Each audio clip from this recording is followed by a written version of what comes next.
Anda membutuhkan lawyer, apalagi yang bisa berbahasa Indonesia di Australia.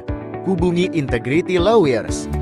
Karena Profesor Dani Indrayana senior partnernya punya izin praktek bukan hanya di Indonesia, tapi juga di Australia. Jadi urusan hukum Anda di Indonesia dan Australia bisa ditangani. Punya persoalan keimigrasian untuk sekolah, bekerja, berbisnis atau menjadi penduduk tetap, mau beli properti, mau membuat atau membeli perusahaan, punya masalah keluarga, waris, perceraian, ada persoalan-persoalan pidana, atau bisa juga mendapat kecelakaan kerja, kecelakaan lalu lintas, dan lain-lain. Bisa ditangani oleh Integrity Lawyers dengan profesional dalam bahasa Indonesia dan bahasa Inggris. Segera kontak Integrity Lawyers. www.integritylawfirms.com. Alhamdulillah, setelah menjadi satu-satunya law firm Indonesia yang membuka kantor di Melbourne, Australia, kami juga membuka kantor di Sydney. Mohon doa dan dukungannya terus untuk Integrity Lawyers. Salam integritas. Apa itu Integrity Lawyers? Integrity adalah satu-satunya law firm Indonesia yang berizin praktik di Australia. Kantor kami selain di Jakarta ada di Melbourne dan Sydney. Kami menangani masalah-masalah keimigrasian. Ingin jadi permanent resident, berbisnis, belajar, bekerja di Australia, tentu bisa menghubungi kami. Kami juga membantu masalah-masalah keluarga, cerai, hak asuh anak, pembagian harta bunuh gini, penjual belian properti atau bisnis, membuat kontrak dan perjanjian. Kami juga ikut menangani soal pembuatan surat wasiat, pembagian harta waris. Kami bahkan pernah menangani kasus-kasus pidana, kecelakaan kerja, dan kecelakaan lalu lintas.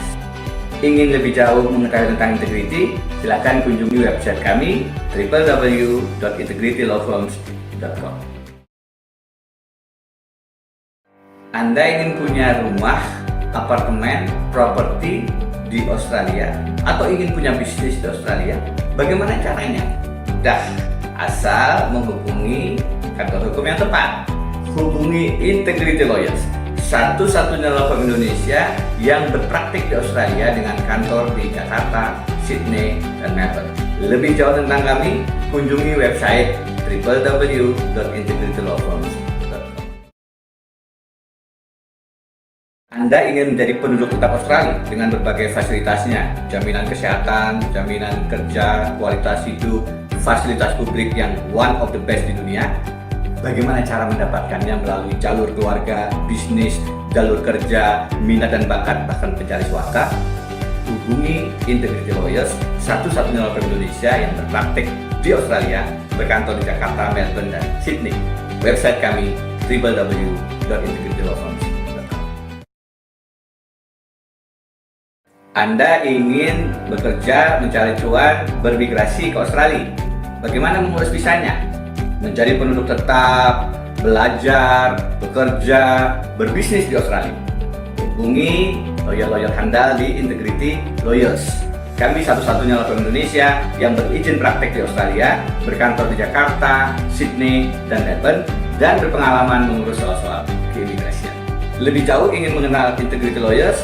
Kunjungi website kami www.integritylawfirms.com. Bagaimana cara membuat perjanjian berdasarkan hukum Australia, kontrak bisnis, kontrak kerja, dan berbagai perjanjian lainnya? Hubungi Integrity Lawyers, satu-satunya law firm Indonesia yang berizin praktik di Australia. Kantor kami selain Jakarta ada di Melbourne dan Sydney. Kontrak Anda bisa dengan mudah kami buatkan dan sesuai dengan kepentingan bisnis Anda. Lebih jauh tentang Integrity Lawyers, kunjungi website kami di www.integritylawfirms.com. Anda bingung setelah WHV kemana untuk menjadi PR? Apakah apply visa student? Jangan takut, hubungi Integrity Lawyers. Anda ingin beli properti, rumah, apartemen, atau bisnis di Australia, itu namanya conveyancing. Hubungi kami Integrity Lawyers.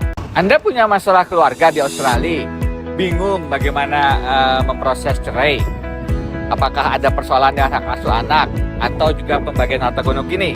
Nah, hubungi saja Integrity Lawyers. Terlanjur apply visa protection dan kemudian ditolak pula, bingung mau ngapain? Bagaimana proses bandingnya? Hubungi Integrity Lawyers. Bingung bagaimana caranya menjadi PR, penduduk tetap di Australia, misalnya lewat pasangan? Nah, jangan khawatir. Hubungi Integrity Lawyers. Satu-satunya law firm Indonesia yang berkantor juga dan berpraktek di Australia. Kantornya ada di Melbourne, Sydney, selain Jakarta.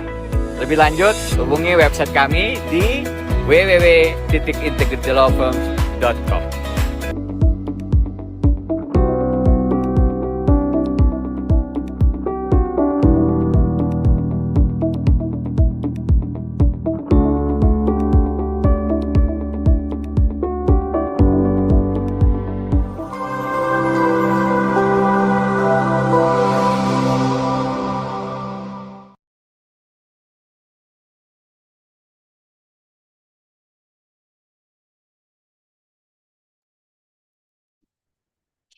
Baik, Assalamualaikum warahmatullahi wabarakatuh. Shalom, Om Swastiastu, Namo Buddhaya, dan salam kebajikan. Selamat datang di webinar Integrity Lawyers, webinar yang diadakan oleh Integrity Lawyers secara rutin setiap bulan untuk mendampingi WNI dan juga komunitas internasional yang tertarik untuk belajar, bekerja, dan juga menetap di Australia. Terima kasih atas kehadiran rekan-rekan dan Bapak Ibu sekalian. Hari ini kita akan membahas tema yang sempat menimbulkan banyak pertanyaan ya bagi orang-orang utamanya yang berencana untuk melanjutkan studi di Australia, yaitu dampak penurunan assessment level Indonesia ke level 2 dan dampaknya seperti apa terhadap permohonan student visa ke Australia. Tentunya perubahan ini dapat berdampak pada penilaian aplikasi student visa, termasuk tingkat pengawasan dari Department of Home Affairs Australia. Karena itu penting tentunya bagi calon student di Australia untuk memahami strategi dan persiapan yang tepat sebelum mengajukan visa. Dan webinar ini kami harap bisa menjadi panduan awal bagi rekan-rekan dan Bapak Ibu yang sedang mempertimbangkan melanjutkan studi di Australia. Saya ucapkan terima kasih kembali kepada rekan-rekan dan Bapak Ibu sekalian yang telah meluangkan waktu untuk hadir di tengah kesibukan. Dan tentunya saya harus mengucapkan terima kasih kepada narasumber kita pada sore hari ini, yaitu Mas Muhammad Razif Barokah. Sore hari ini kita akan langsung mendengarkan pemaparan materi ya dari Mas Razif. Mas Razif ini adalah Associate Partner Integrity Lawyers yang menyandang gelar Graduate Diploma in Australian Migration Law dari Victoria University, Australia. Mas Razif akan menjelaskan dampak, risiko, dan juga strategi untuk menavigasi perubahan assessment level Indonesia. Mungkin sebelumnya kita akan sapa terlebih dahulu ya, Mas Razif. Selamat sore, Mas Razif. Halo, selamat sore Nabila. Baik, ini Mas Razif tentunya qualified ya dengan gelar Mas Razif dan juga pengalaman Mas Razif dalam menghadapi cases-cases migration Australia dan akan berbagi langsung kepada rekan-rekan sore hari ini ya Mas. Untuk itu mungkin kita tidak perlu berlama-lama lagi ya Mas, saya akan langsung serahkan waktu dan tempat kepada Mas Razif. Silakan Mas. Oke, makasih Nabila. Tolong bantuannya di share screen ya teman-teman ya. Oke, Assalamualaikum warahmatullahi wabarakatuh. Shalom, Om Swastiastu, Namo Buddhaya, dan salam kebajikan. Teman-teman pejuang kehidupan yang lebih baik. Ya, saya nggak tahu ya, tapi kondisi di Indonesia kita nggak tahu ke depan akan seperti apa ya. That's why saya rasa juga banyak teman-teman yang sudah mulai berpikir untuk bagaimana bisa memulai kehidupan baru, bekerja, berkarir, sekolah di luar negeri, salah satunya Australia. Ini adalah salah satu yang jadi main scope of work kantor kami juga yang di Australia, yaitu soal immigration law. Nah, untuk ke sana tentu kalian tidak hanya butuh paspor, tapi butuh visa, dan visa itu sangat banyak. Masing-masing orang memiliki kesesuaiannya tersendiri ya terhadap sebuah visa. Nah, kemarin itu ada aturan yang sangat baru, teman-teman. Indonesia turun level assessment dari level 1 ke level 2, dan ini ada dampaknya ke aplikasi student visa. Student visa ini juga jadi salah satu visa yang paling sering di-apply oleh teman-teman dari Indonesia sebagai batu lompatan awal tuh untuk masuk ke visa-visa lainnya, visa kerja, dan lain-lain gitu, untuk stay lebih lama di Australia dengan jalur-jalur yang legal. Next. Oh ya, teman-teman, sebelumnya saya ingin menyampaikan, seharusnya Prof. Denny juga hadir dalam webinar kita kali ini seperti biasa, tapi beliau ada acara lagi gitu ya yang mendadak sehingga harus bergeser ke acara tersebut. Ini kemudian ini slide-nya sudah benar ya, yang untuk saya nih ya, bukan yang untuk Prof. Denny ya.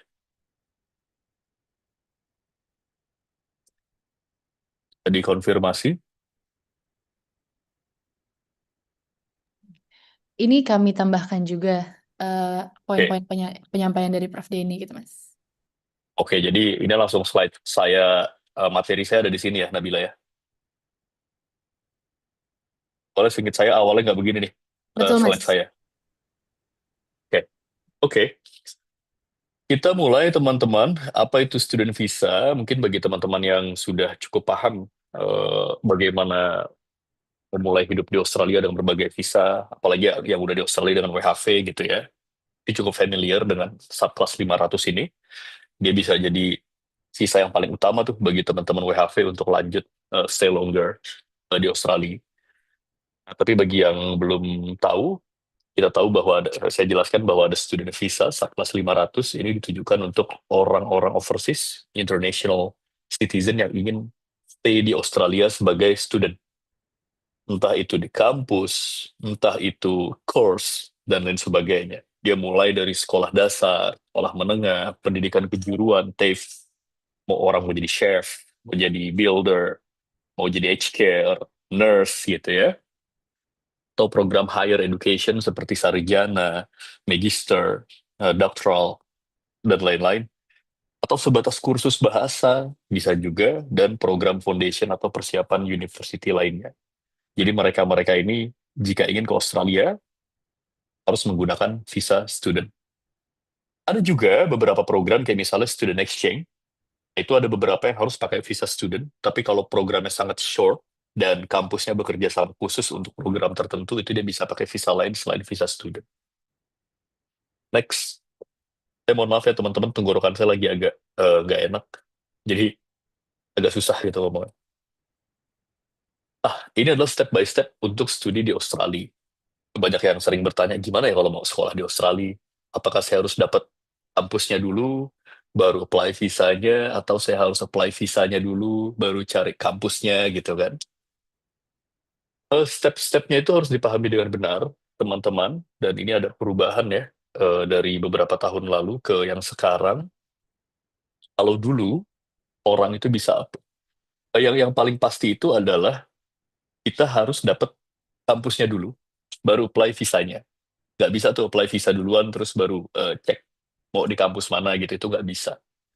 Dulu, kita bisa hanya sebatas pakai LOA saja, Letter of Acceptance dari kampus. Belum ke COE. COE itu kan Certificate of Enrollment. Udah bayar gitu ya di kampusnya ya. Dulu LOA pun bisa. Sekarang nggak bisa di Australia. Harus Confirmation of Enrollment. Jadi, bukan hanya sebatas diterima di kampus, tapi kita udah enroll. Udah bayar dulu gitu kampusnya, semester 1, baru kita bisa apply visanya. Jadi bagaimana cara memulainya? Memang yang paling pertama adalah kita cek dulu program studi yang kita minati dan juga institusinya. Nah, institusi itu nanti ada level-levelnya tuh, ada level 1, level 2, level 3 gitu ya. Itu tergantung dari kualitas pendidikannya dan itu juga ada kaitannya dengan visa yang sekarang mau kita bahas nih karena Indonesia turun level. Jadi pastikan program studinya adalah program studi yang kita minati. Institusinya adalah institusi yang punya izin resmi, terdaftar di KRICOS. Dan jangan lupa, kalau teman-teman ingin stay longer di Australia, bukan hanya sebatas kuliah, terus habis gitu pulang gitu ya, berkarir di Indonesia, tapi student visa ingin kalian jadikan batu lompatan utama untuk tinggal selama mungkin di Australia, maka pilihan program studinya itu harus sesuai dengan opportunity yang ada di Australia ke depan nanti. Jangan sampai pilih program studi yang cuma buat 2 tahun terus udah selesai. Tidak ada apa namanya plan jangka panjang berikutnya gitu ya. Karena untuk stay ke visa lainnya itu harus sesuai tuh pekerjaannya apa, program studinya apa gitu. Nggak bisa apapun diterima untuk stay lebih lanjut gitu, nggak begitu. Nah, that's why pemilihan program studi ini juga jadi krusial sejak awal. Kemudian yang kedua adalah cek persyaratan masuk. Nah, jangan lupa di sini ada persyaratan visa dan ada persyaratan kampus. Kalau persyaratan student visa bahasa Inggrisnya mungkin 6. Tapi kampus itu beda tuh. Misalnya ada kampus yang persyaratan IELTS-nya cuma 5. Kita pilih, wah ini persyaratannya gampang nih, daftar di situ. Dapat lolos. Dengan IELTS 5,5 misalnya. Tapi ternyata nggak bisa tembus ke aplikasi visanya. Karena visanya syaratnya minimal 6. Visa student. Nah, that's why cek persyaratan masuk itu juga jadi penting. Langkah ketiga, ya yang pasti siapkan dokumen-dokumen penting ya. Dan jangan lupa dokumennya harus tertranslate. Ya, misalnya KTP, kartu keluarga, akta lahir yang belum tertranslate, harus segera ditranslasi. Kita nggak bisa kirim dokumen yang tidak tertranslasi, itu yang pertama. Yang kedua juga, proses legalisir juga menjadi penting. Jadi siapkan juga dokumen yang terlegalisir. Next. Berikutnya kalau udah siap semua dokumen-dokumennya, ya tentu melakukan proses pendaftaran ke institusi. Teman-teman nggak perlu khawatir.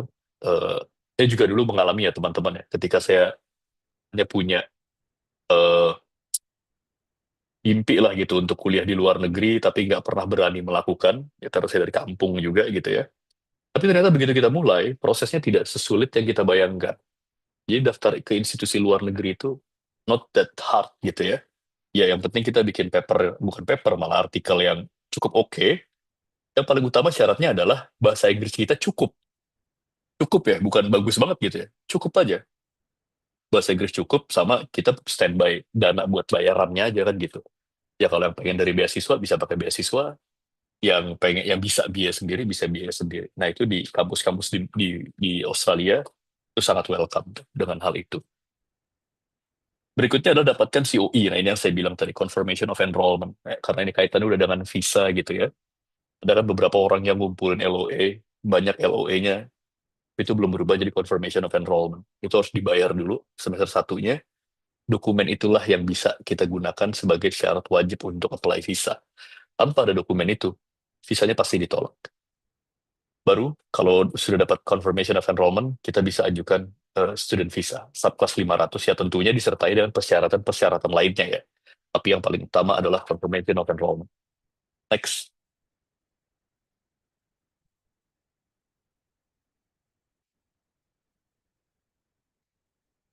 Nah, ini penting nih, penurunan assessment level student visa Indonesianya.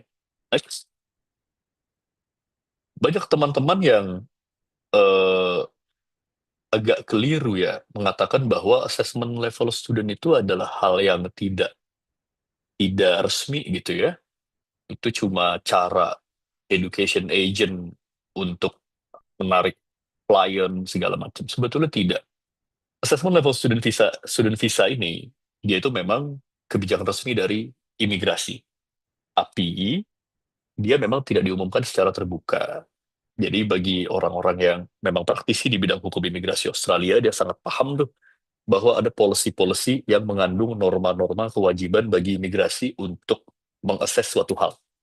Nah, khusus untuk assessment level student visa ini, bukan hanya Indonesia, dia seluruh negara, gitu ya. Dia per tahun sekali itu akan ada keluar tuh assessment level gitu.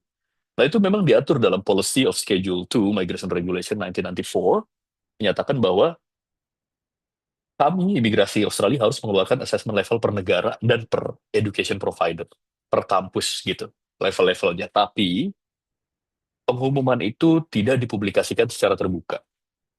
Itu hanya ditujukan dan bisa diakses di aplikasi khusus yang bisa diakses oleh migration lawyer sama education agent. Kenapa begitu? Karena ada pertimbangan hubungan bilateral antar negara. Jadi that's why imigrasi punya kebijakan ini hanya diperuntukkan untuk agent dan lawyer, tapi tidak diumumkan secara publik. Jadi lawyer dan agent lah yang menyampaikan itu ke calon applicant, bahwa ada penurunan assessment level, assessment negara, assessment kampusnya gitu, dan itu akan berpengaruh terhadap pembuktian teman-teman. Nanti saya jelaskan lebih lanjut gitu. Dan ini mulai berlaku per 27 Maret 2026, status Indonesia turun dari level 1 ke level 2. Apa penyebabnya, segala macam nanti akan saya sampaikan. Next.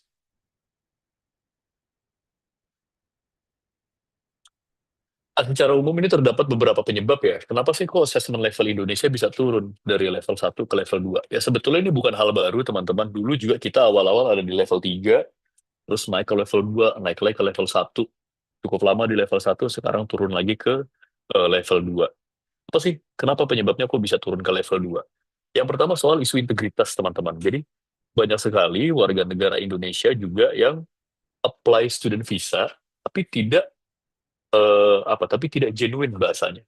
Maksudnya apa? Dia apply student visa itu bukan ingin jadi student sebetulnya, bukan ingin belajar, tapi ingin memanfaatkan hak-hak lain sebagai student. Boleh saja kita memanfaatkan hak-hak lain sebagai student, tapi bukan itu tujuan utamanya. Tujuan utamanya tetap sekolah, tetap belajar gitu ya. Nah ini dibalik. Jadi dia ingin akses hak untuk kerjanya, hak untuk tinggalnya, belajarnya justru jadi ya less priority. Jadi ini nggak boleh nih, yang seperti ini gitu. Yang kedua adalah pola keuangan yang mencurigakan. Jadi banyak juga orang-orang yang apply visa student, kan salah satu syaratnya kan adalah Anda mampu untuk membiayai kuliah ini gitu. Jadi biar bisa dilihat bahwa ya orang ini memang betul-betul ingin kuliah, bukan ingin kerja, bukan ingin yang lain-lain gitu ya. Tetapi ternyata banyak orang yang minjem duit. Jadi pinjam duit dulu, transfer sana sini, terkumpul dana sekian ratus juta gitu ya, baru dipakai buat apply. Padahal itu bukan duit dia. Begitu aplikasi diajukan, uangnya dibalikin gitu. Nah, ya itu memang jadi strategi yang bisa dilakukan. Misalnya uangnya nggak sama dia nih, uangnya sama orang tuanya gitu, atau uangnya sama istrinya, atau apa tahu sama relasi-relasi kerabat-kerabat yang memang ingin memberikan sponsor ke dia. Dalam hal itu tidak masalah. Tapi menjadi masalah ketika ternyata ya memang dia minjem dari mana-mana, tidak ketahuan apa namanya sumbernya gitu, tujuannya. Hal ini memang selama ini tidak pernah langsung dicek gitu ya. Tapi kalau lagi sial dan kena random check, nah ini jadi permasalahan. Aplikasi visa jadi ditolak, masuk ke data penurunan assessment levelnya Indonesia gitu. Yang ketiga, lonjakan penolakan visa. Jadi applicant dari Indonesia yang tadinya rate aksesnya tinggi gitu ya, apply diterima karena genuine sebagai student visa, tapi mulai tuh banyak yang ditolak-tolakin. Karena mulai banyak applicant-applicant yang tidak genuine. Tidak genuine tadi seperti yang saya bilang, tujuannya adalah untuk lain. Tujuannya cuma pengen sebatas kerja gitu kan. Apalagi begitu kerja dengan student visa melanggar persyaratan. Karena kan ada batasan tuh, sebagai student kerjanya nggak boleh lebih dari sekian jam misalnya. Wah, dia dihajar terus tuh. Aja nggak ketahuan gitu ya, kerja, kerja, kerja. Tiba-tiba ketahuan sama imigrasi, atau bahkan dilaporin sama perusahaannya, akhirnya visanya di-cancel. Atau ada visa ditolak, segala macam, hingga turunlah rate ke apa namanya penerimaan approval rate-nya Indonesia untuk apply visa Australia. Nah, yang keempat, tentu ada kebijakan baru dari Australia. Karena hukum imigrasi Australia ini sifatnya reactioner. Ada dua hukum yang reactioner di Australia. Hukum imigrasi dan hukum pajak. Kalau di Indonesia mungkin hukum imigrasi nggak terlalu reactioner ya. Karena paling kita mau mendatangkan orang gitu hanya sebatas untuk pariwisata gitu kan. Bukan untuk mencari kehidupan yang lebih layak. Kalau di Australia kan beda. Mereka bukan hanya liburan, tapi bahkan mereka ingin ke sana untuk benar-benar mencari kehidupan yang lebih layak gitu ya. Ya dari sisi penghasilan kan sangat jauh tuh sistemnya. Nah, that's why bukan hanya dari Indonesia, dari seluruh dunia. Nah, itu jadi imigran itu selalu jadi isu di negara-negara maju, di Amerika, salah satunya di Australia. Jadi banyak sekali kebijakan-kebijakan yang berubah, yang semakin ke sini itu semakin memperketat kedatangan orang. Karena mungkin dulu mereka butuh orang, mereka nggak punya local worker yang mau berjibaku atau kerja pekerjaan kasar, sementara dia butuh itu buat metik buah, buat mandiin sapi gitu misalnya ya. Sekarang udah mulai banyak nih datang, dan mulai tidak terkontrol, that's why semakin diperketat. Empat hal inilah yang menjadikan assessment level di Indonesia turun dari level 2, dari level 1 ke level 2. Next. Apa sih dampak penurunannya? Nah, syarat-syarat student visa itu ada banyak teman-teman, termasuk bahasa Inggris, termasuk dana gitu ya, termasuk membuktikan bahwa kita adalah applicant yang genuine, kemudian ada juga waktu pemrosesan. Nah, karena kita turun level dari level 1 ke level 2, akhirnya ada syarat-syarat yang sebetulnya tidak wajib untuk dilampirkan sejak awal. Jadi ada syarat yang imigrasi itu sebetulnya kalau applicant dari Indonesia udah percaya aja gitu ya. Kecuali dia menemukan random checking, sehingga diminta di pertengahan. Nah, karena assessment level kita turun, maka sekarang status kita adalah yang diminta di pertengahan itu hukumnya jadi pasti diminta.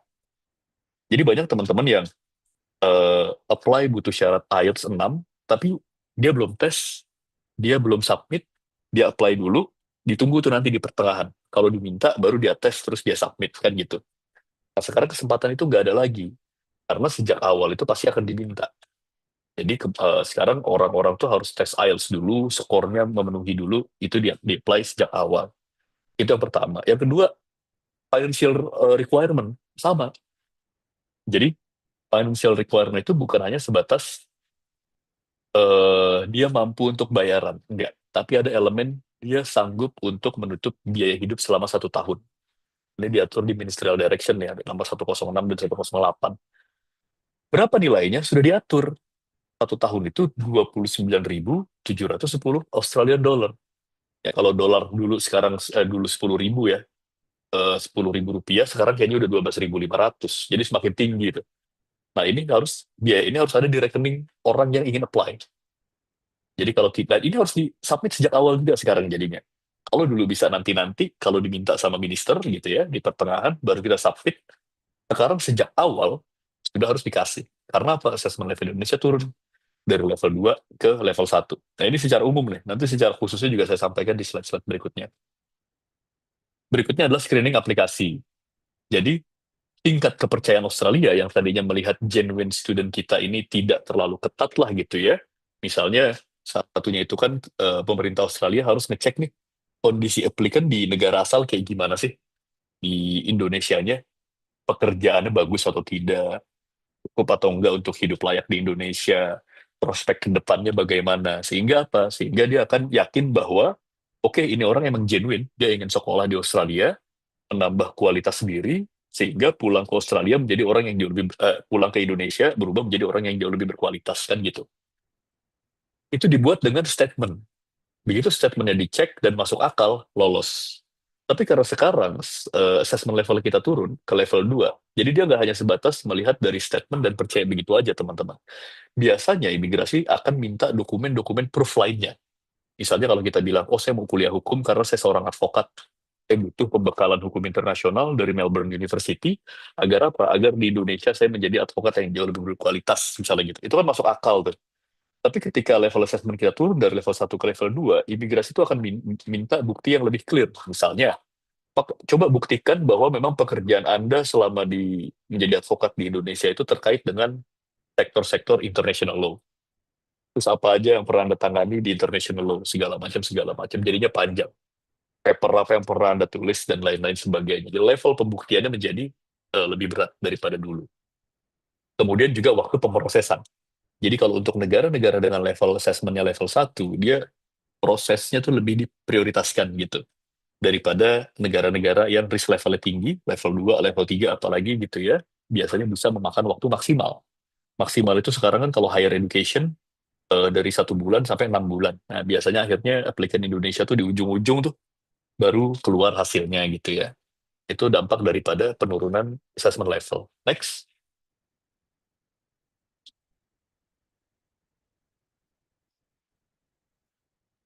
Nah, karena ada penurunan level itu tadi teman-teman, pastikan bagi teman-teman yang ingin apply student visa, baik yang masih di Indonesia ataupun sudah di Australia, itu harus sesuai dengan regulasi. Ini sangat-sangat sangat penting untuk dilakukan karena banyak akhirnya yang berdasarkan pengalaman-pengalaman teman-temannya yang sudah ada gitu ya, akhirnya diikutin. Padahal tadi hukum imigrasi Australia itu sangat reactionary, sangat cepat perubahannya, termasuk ini gitu ya. That's why sebisa mungkin sesuaikan dengan regulasi. Pasti regulasinya apa sih, persyaratannya sesuai dengan regulasi yang sebenarnya gitu, sehingga ketika ada perubahan circumstances, kondisi-kondisi detail di mana teman-teman dengan rekan-rekan lainnya berbeda gitu ya, itu bisa tercover dengan baik dan termitigasi dengan baik under immigration law. Next. Ini udah kita bahas ya di awal, boleh next. Nah, ini adalah requirement umum teman-teman, student visa. Jadi kalau tidak, tadi kita bahas ada COE. Yang pertama adalah teman-teman pastikan harus diterima di lembaga pendidikan yang terdaftar di KRAIKOS. Nah, ini jangan sampai kalian kuliah atau pilih kampus tapi tidak terdaftar di KRAIKOS. walaupun udah bayar, dapat COE, nah ini nggak bisa dipakai buat apply visa. Dan sekarang semakin banyak education provider yang nakal, dia nggak terdaftar di Craigslist, tapi menggelar program untuk international student. Ini juga teman-teman harus hati-hati untuk memilih kampus atau apa namanya education provider yang clear. Yang kedua adalah belum pernah ditolak visanya, atau ini bukan membatalkan, tapi pembatalan sebetulnya. Jadi visa itu bisa ditolak dan bisa dibatalkan. Bedanya apa? Kalau ditolak itu kita apply, ya ditolak, belum diterima gitu ya.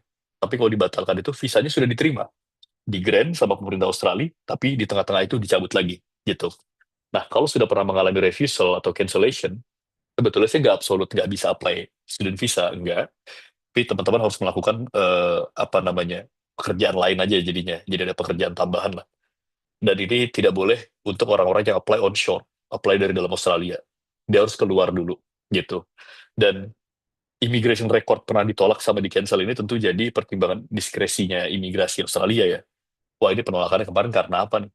Kalau karena tidak patuh terhadap regulasi dan diyakini tidak akan bisa patuh kembali, itu jadi meningkatkan level awareness-nya imigrasi untuk tidak mengabulkan. Disitulah kita butuh menjelaskan bahwa applicant meskipun pernah ditolak atau di-cancel, pada aplikasi berikutnya dia akan comply dengan aturan yang ada gitu. Tunjukkan deh bukti-buktinya apa, komitmennya apa gitu. Berikutnya membuktikan genuine student, tadi sudah saya jelaskan ya secara umum, mungkin nanti di slide berikutnya ada lagi ya secara khusus. Memiliki confirmation of enrollment, saya sudah bicara panjang lebar tadi soal ini. Membuat pernyataan sebagai genuine student, ya ini tadi yang saya jelaskan juga, membuktikannya bisa dengan pernyataan, tapi karena level assessment kita turun, jadi harus disertai dengan bukti-bukti konkret pendukung lainnya gitu. Kemudian memiliki asuransi kesehatan pelajar, OSHC, ini muncul pertanyaan misi, kenapa harus punya asuransi? Ya, iya, harus punya asuransi karena memang konsep hukum imigrasi di Australia adalah jangan sampai orang datang dari negara-negara asing ke Australia justru menyusahkan Australia. Dalam hal apa? Dalam hal rumah sakit, pendidikan, tempat tinggal, dan lain sebagainya. Bagaimana cara Australia mengcover itu? Ya, applicant harus punya asuransi. Agar ketika dia kuliah terus sakit, nggak punya duit, di-cover sama asuransi. Jangan sampai kuliah sakit, nggak punya duit gitu ya. Australia punya kewajiban-kewajiban hukum untuk melindungi orang yang tinggal di sana, jadinya tetap dirawat, biayanya dibebankan sebagai utang, tapi menjadi utang yang tidak pernah bisa dibayar. Nah, itu kan jadi repot tuh. That's why akhirnya pemerintah Australia wajib punya asuransi. Bukti kemampuan finansial dan kemampuan bahasa Inggris, sudah saya jelaskan. Dan terakhir adalah pemeriksaan medis dan bebas dari catatan kriminal. Ini sama, pemeriksaan medis untuk melihat kalau orang ini ternyata datang, wah kayaknya bakal sakit-sakitan doang nih. Apalagi penyakitnya menular. Bahaya untuk masyarakat Australia yang lain. Akhirnya ditolak. Sama catatan kriminal juga begitu levelnya. Next. Nah, ini adalah kewajiban pemegang student visa, teman-teman, yang tadi saya bilang. Kebanyakan orang ingin menikmati haknya nih, tapi lupa untuk menjalankan kewajibannya.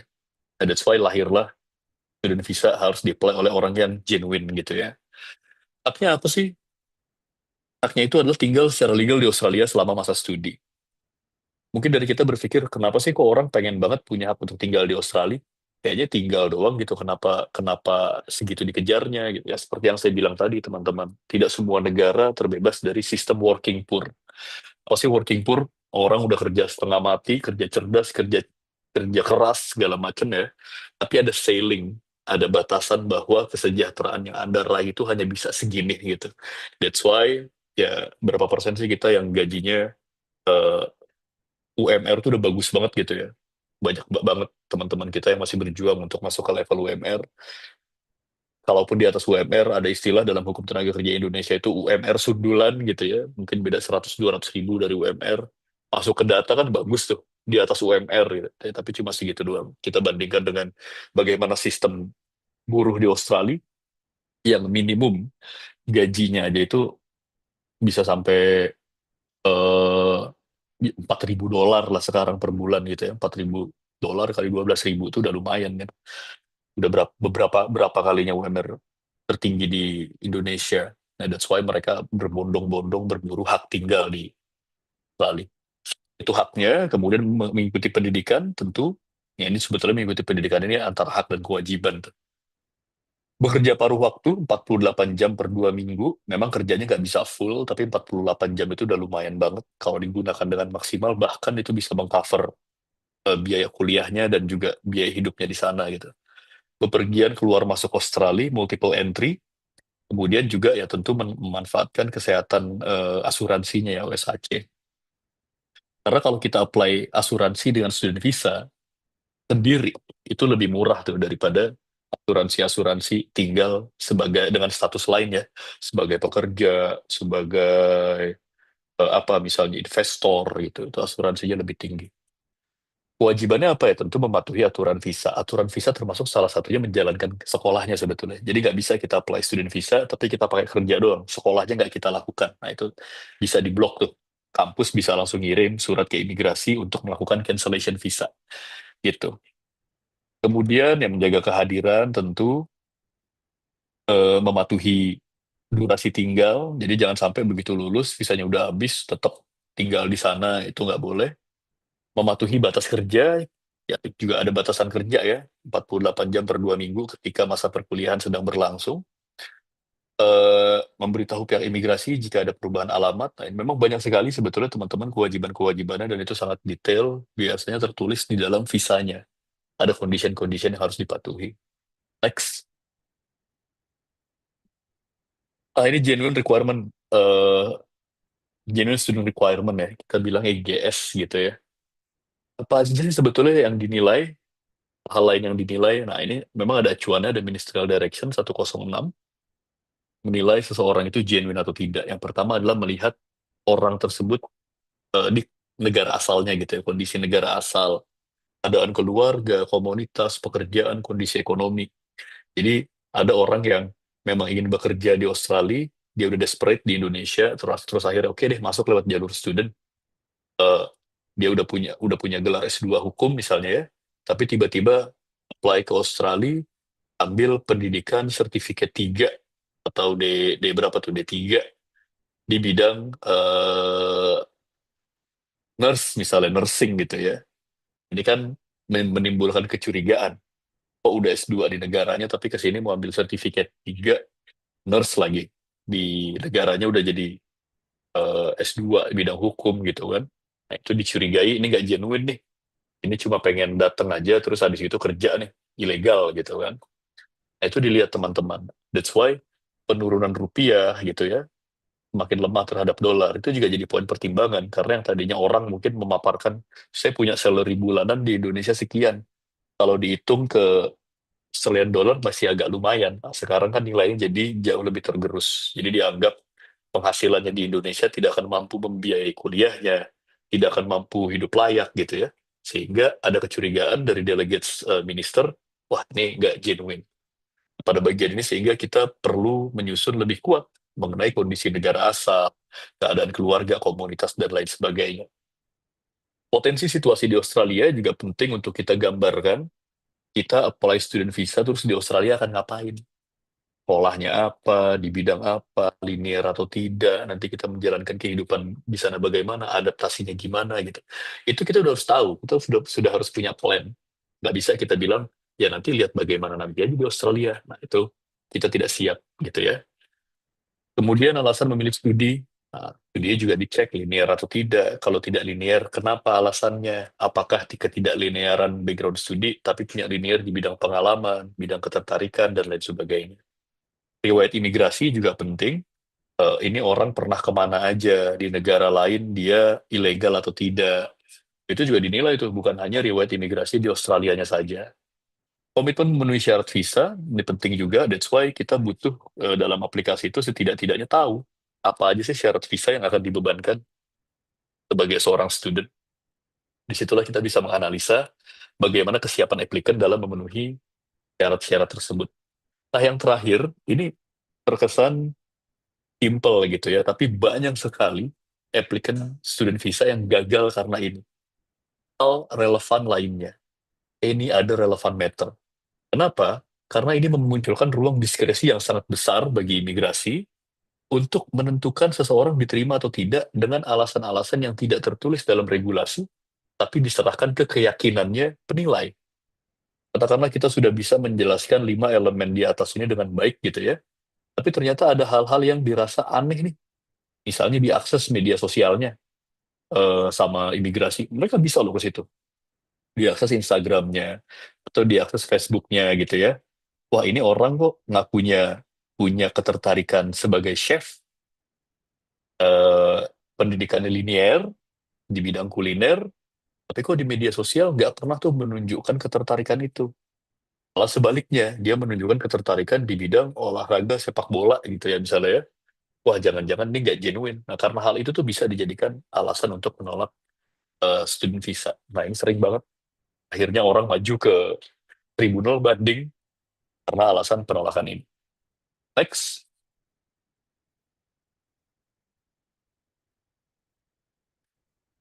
Cara tambahan jika apply onshore. Nah, ini ditujukan untuk teman-teman yang sudah di Australia nih. Biasanya teman-teman yang udah megang WHV tahun ketiga, belum dapat sponsor untuk lanjut ke working visa, belum dapat jodoh gitu ya.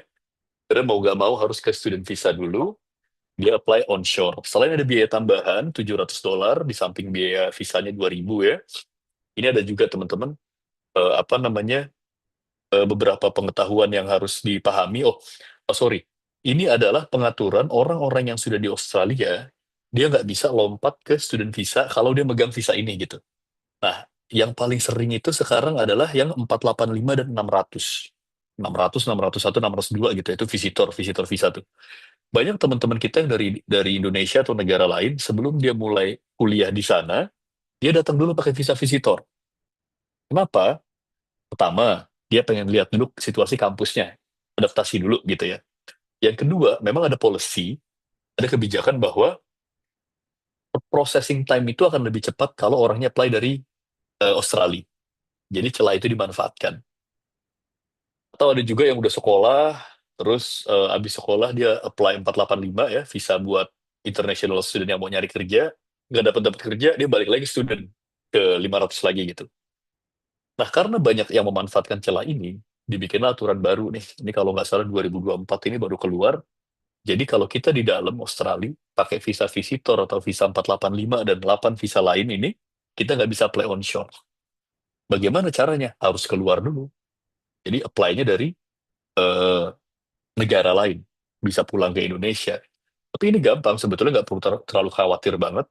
Ya, tinggal datang ke Australia pakai visa 600 atau apply dulu visa 600-nya gitu ya.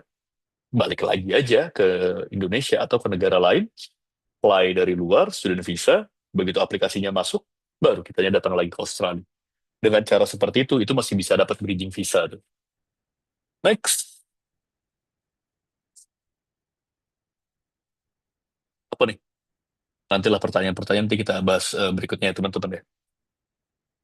Biaya lama proses durasi visa. Nah ini 2.000 Australian dollar, biayanya sekarang per Maret 2026. Kalau teman-teman apply onshore dan memegang visa-visa tertentu, itu ada pilihan visanya, ada 62, 482, seingat saya tuh, ada banyak ya listnya ya. Itu ada tambahan 700 subsequent temporary application untuk orang-orang yang apply onshore. Tapi kalau offshore tetap 2.000. Lama proses ini tergantung stream ya, tapi rata-rata 5 minggu sampai 8 bulan, tergantung sektor.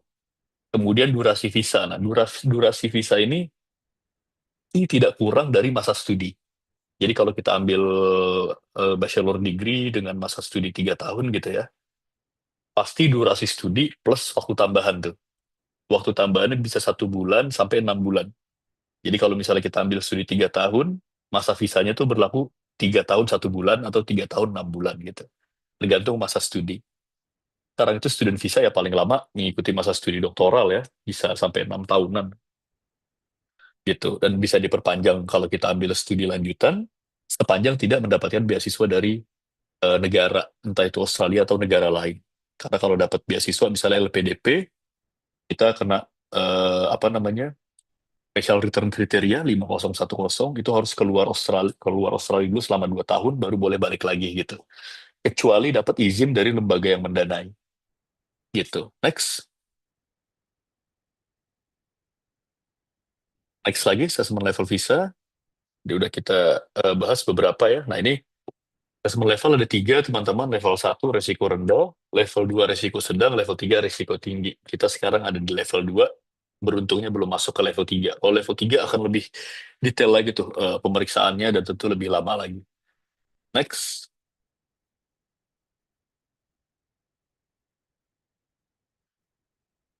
Ini tadi udah saya bahas juga beberapa, kenapa akhirnya kita turun, karena ada pembatalan visa, penolakan, mahasiswa yang tidak genuine, dan lain-lain. Next. Ini juga udah saya jelaskan tadi, next. Dampak penurunan assessment udah saya jelaskan juga. Nah, ini adalah sebetulnya level assessment negara itu kombinasi. Jadi dia nggak bisa dinilai sendiri, wah Indonesia turun nih levelnya dari level 1 ke level 2, maka kita jadi susah apa segala macam. Sebetulnya level penilaiannya itu dua elemen, teman-teman. Yang pertama adalah assessment level negara, yang kedua adalah assessment level kampus atau education provider lainnya, dikombin, maka itu nanti akan menghasilkan konsekuensi mengenai beban pembuktian.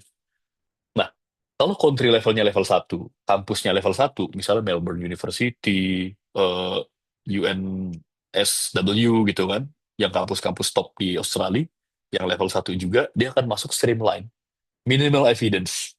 Jadi pemeriksaannya nggak terlalu ketat tuh, gitu.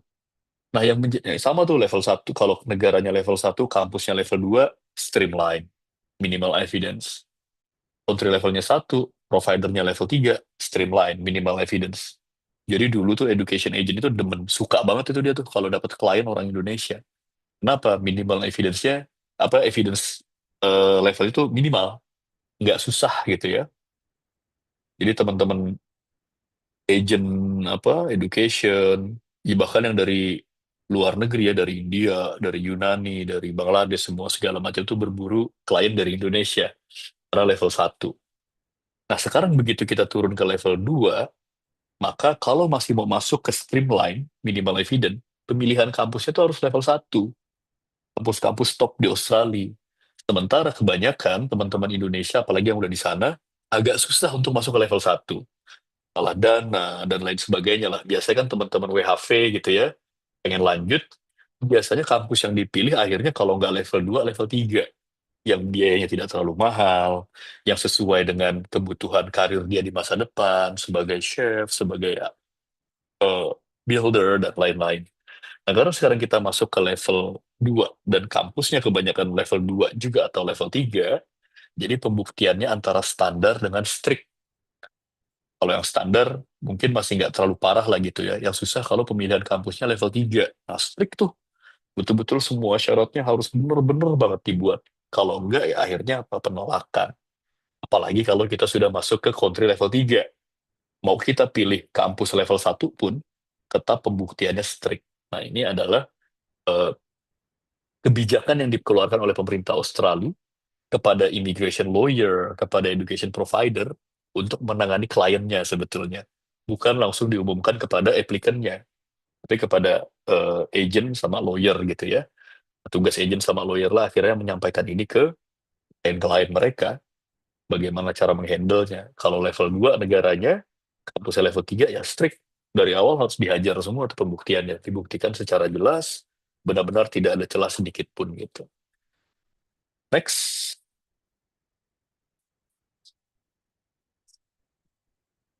Nah, itu adalah slide terakhir tadi teman-teman mengenai update penurunan level assessment Indonesia dari level 2 ke dari level 1 ke level 2. Ya jangan sampai kita turun ke level 3 sih ya, mudah-mudahan mudah-mudahan enggak. Dan ya itu kan akan ada pengaruhnya nanti dari bagaimana kebijakan pemerintah Indonesia ya. Kalau semakin gawat kebijakannya, orang semakin takut tinggal di sini, akhirnya mereka berbondong-bondong gimana caranya bisa keluar menggunakan segala cara. Akhirnya banyak yang ditolak, banyak yang gagal. Nah, itu ngaruh tuh penilaiannya ke assessment level. Kalau sampai ke level 3, ya akan jauh lebih sulit untuk teman-teman student masuk ke Australia gitu. Untuk belajar di sana, berkarir di sana, dan lain sebagainya. Untuk informasi lebih jelas, teman-teman bisa menghubungi Integrity Lawyers, ada websitenya. Next. Nah, ini websitenya teman-teman, integritylawyers.com, lawfirms.com, sorry. Ada artikel-artikel hukum Australia dan juga hukum Indonesia. Kalian tinggal pilih sektornya. Next. Ini tim kami, baik di Indonesia dan di Australia. Kurang lebih ada 30 orang lah integrity lawyer and law firm ya. Next. Ini alamat kami, teman-teman. Di Jakarta ada di City Law Sudirman. Di Melbourne ada di Collins Street. Dan di Sydney ada di Martin Place. Tapi kalau untuk yang di Australia nggak bisa langsung datang ya, harus appointment dulu, baru bisa kita terima. Yang di Indonesia juga sih, kalau langsung datang untuk consult, khususnya untuk hukum Australia, nah itu nggak bisa. Kita harus appointment dulu.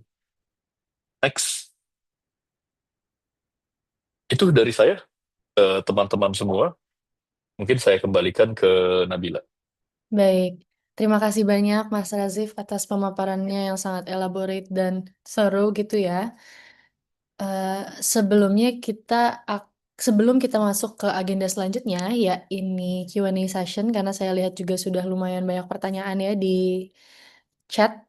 Kita akan mengabadikan terlebih dahulu momen hari ini. Jadi mohon kesediaan rekan-rekan dan Bapak Ibu sekalian untuk mengaktifkan kamera sejenak untuk kita mengambil dokumentasi begitu. Akan saya serahkan kepada rekan saya, Rama. Silahkan Rama. Terima kasih Nabila. Baik, selamat sore. Mas, Mbak, Bapak, Ibu, teman-teman semua. Mohon untuk kita on cam sebentar untuk pelaksanaan dokumentasi ya. Oke, saya hitung mundur ya. Untuk slide 1, 10, 9, 8, 7, 6, 5, 4, 3, 2, 1.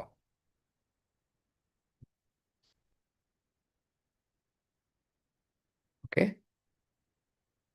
Terima kasih. Kita ke slide 2. Saya hitung mundur ya. 5, 4, 3, 2, 1. Oke. Baik, terima kasih Rama. Sekarang kita akan memasuki agenda selanjutnya yaitu diskusi interaktif dan juga tanya jawab ya. Bagi rekan-rekan dan Bapak Ibu yang ingin bertanya, silahkan bisa raise hand atau bisa langsung unmute juga. Akan kami utamakan untuk rekan-rekan yang berkenan untuk memberikan pertanyaannya melalui mic gitu. Karena belum ada, sambil menunggu mungkin bisa saya bacakan ya Mas beberapa pertanyaan yang ada di chat. Yang terakhir ini ada salah satu requirement student visa, yakni diterimanya di lembaga pendidikan yang terdaftar di KRIKOS. Sedangkan tadi dikatakan juga sekarang ada beberapa lembaga yang nakal, ada yang buka international class walaupun tidak terdaftar di KRIKOS. Kalau misalnya sudah terlanjur diterima di lembaga yang seperti itu, bagaimana apply visanya dan apakah kita harus benar-benar hanya merugi saja dan mencari lembaga pendidikan lainnya? Mungkin bisa dijawab secara umum ya Mas. Silakan Mas. Oke, iya. Iya, ini sangat banyak teman-teman sering terjadi yang seperti ini ya. Kampus-kampus yang tidak terdaftar, tapi dia berhasil meyakinkan orang-orang untuk apply. Biasanya dia pakai gula-gula biaya yang murah.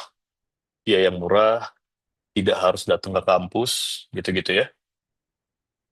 Nah itu apa harus hati-hati, dan bagaimana ketika itu terjadi, teman-teman sebetulnya ya memang pilihan yang paling utama adalah daftar ke kampus lain, itu yang pertama. Yang kedua, sebetulnya kalau mau bicara, wah kita rugi aja dong kalau kayak gitu, ya sebetulnya nggak juga. Beda penerapan hukum di Indonesia dengan di Australia, di sana sangat ketat teman-teman. Kalau itu bisa dilaporkan ke kepolisian, itu ketemu tuh yang melakukan penipuan-penipuan itu dan bisa diganjar dengan sanksi yang setimpal. Yang bersangkutan bisa diminta ganti rugi, dipenjara, dan lain sebagainya. Jadi kalau teman-teman dapat atau kena penipuan yang seperti itu, daftar kampus yang ternyata tidak tidak berizin, tapi dia ngeklaim sebagai kampus yang berizin gitu ya, itu bisa dilaporkan. Tapi itu lagi-lagi tergantung detail kronologis yang teman-teman hadapi. Jangan sampai kampusnya juga udah bilang dia nggak terdaftar di KRIKOS. Karena KRIKOS ini adalah izin bukan untuk menyelenggarakan lembaga pendidikan ya, tapi untuk menerima international student. Ya, dia bisa aja sebetulnya menggelar pendidikan tapi untuk local student kan. Tapi kalau ternyata kalian yang salah, udah tahu dia nggak terdaftar di KRIKOS, tanpa agentnya melakukan hal-hal yang manipulatif, yaitu menjadi kerugian buat teman-teman. Jadi itu tetap bisa dilaporkan, ya bisa.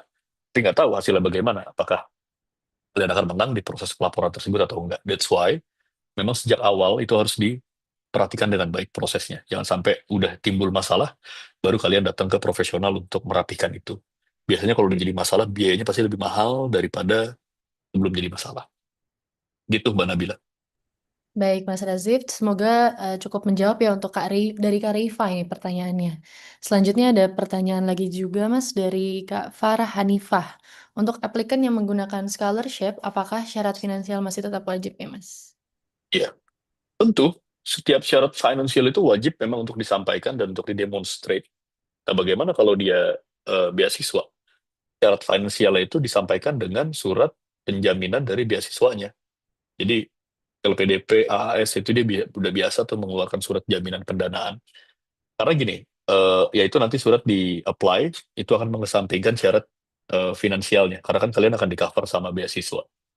Itu yang pertama. Yang kedua, kalau kalian di cover sama orang tua misalnya, kan banyak juga nih orang-orang Indonesia yang S2 juga dengan tidak dengan biaya sendiri gitu ya, dia belum punya pekerjaan yang cukup mapan, terus gimana dong? Kok harus melampirkan bukti punya duit? Enggak juga. Itu bisa dikasih bukti alternatif, kalian punya sponsor, orang tua misalnya, dan kalian harus melampirkan bahwa orang tua kalian memiliki dana atau penghasilan tetap minimal 85.000 per tahun. Ini nggak tahu Juli ini kayaknya akan ada perubahan, bakal dinaikin.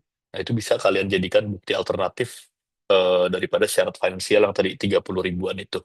Itu bisa dari orang tua, dari kerabat, dari perusahaan tempat kalian bekerja gitu ya. Sepanjang ada surat pendamping bahwa memang dana kalian akan di-cover dari mereka. Gitu, Mbak Nabila. Baik, Mas. Terima kasih. Semoga cukup menjawab juga ini untuk Kak Farah Hanifah. Selanjutnya ada juga pertanyaan yang cenderung lebih konsultatif ya, Mas. Ini ada kalau ditolak karena agent kasih dokumen salah, apa yang harus dilakukan? Mungkin Oke, sebetulnya tergantung gitu ya, Mas, dari case by case. Cuman secara umum, mungkin Mas Razif bisa memberikan insight, Mas. oke. Kalau memang kesalahan agent, maksudnya misalnya kalian sudah ngasih dokumen IELTS 6,0 gitu ya, atas nama kalian, tapi ternyata disubmitnya atas nama orang lain, terus jadinya bogus dokumen, misalnya terus ditolak, murni kesalahan agent, apa yang harus dilakukan? Nah, ini penting. Pertama adalah pastikan kalian dalam apply student visa, itu menggunakan agent resmi. Agent resmi itu punya kode MARN, MARN. Integrity bagaimana? Integrity nggak punya kode MARN. Kenapa? Karena kami bukan agent, kami lawyer. Lawyer boleh juga untuk bahkan levelnya di atas agent resmi gitu ya. Karena sanksinya jauh lebih berat tuh buat lawyer kalau melakukan pelanggaran. Pastikan kalian menggunakan agent resmi atau kalian menggunakan lawyer resmi yang terdaftar gitu ya. Kalian bisa lihat kode-kodenya. Kenapa itu penting? Ini masuk ke pertanggungjawaban. Kalau kalian nggak menggunakan yang resmi, terjadi kesalahan, ya you nggak bisa nuntut di bawah hukum imigrasi.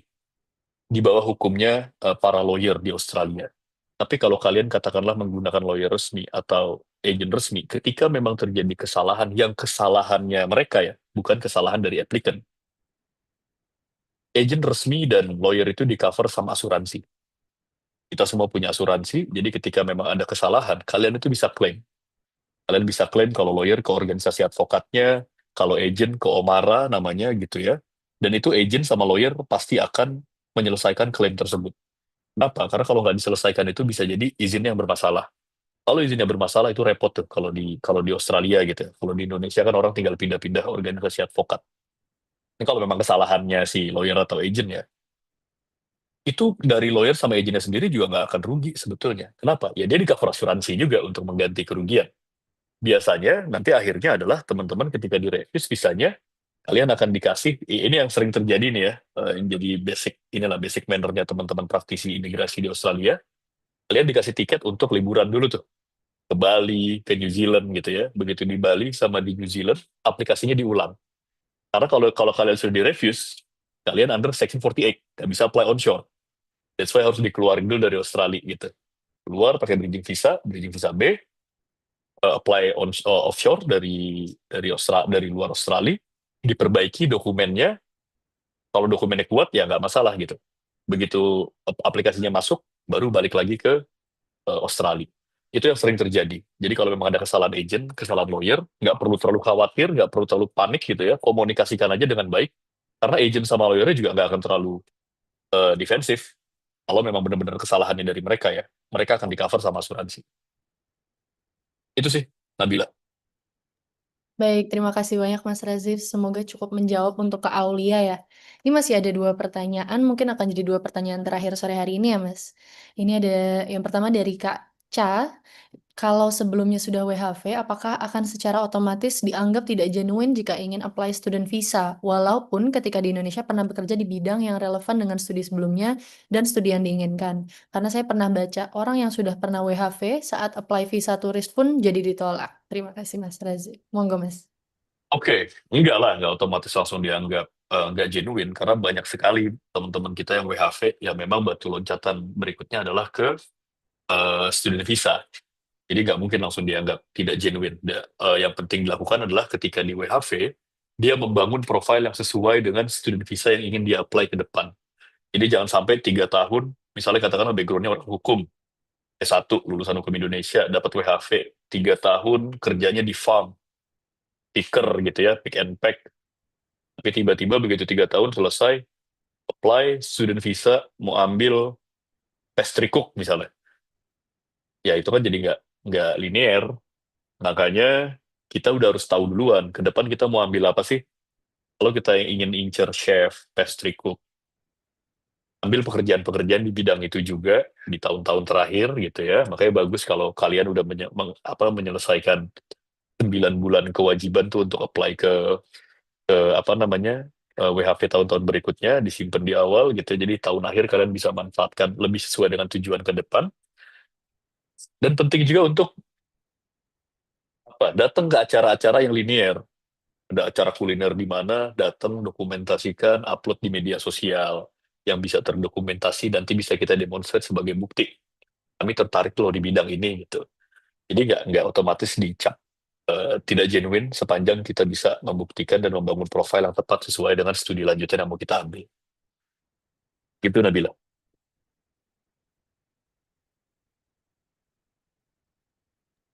Halo, baik. Terima kasih banyak Mas Razif atas pertanyaannya dan kita akan masuk ke pertanyaan terakhir ya Mas dari Pak Asep ini. Anaknya Pak Asep punya rencana kuliah di Australia dan beliau mau bertanya untuk penurunan ke level 2 itu kira-kira bertahan berapa lama? Karena mungkin itu pertanyaannya juga menyambung kalau misalnya Pak Asep mau pakai layanan integrity kira-kira apa saja manfaatnya gitu Mas. Oke, ya.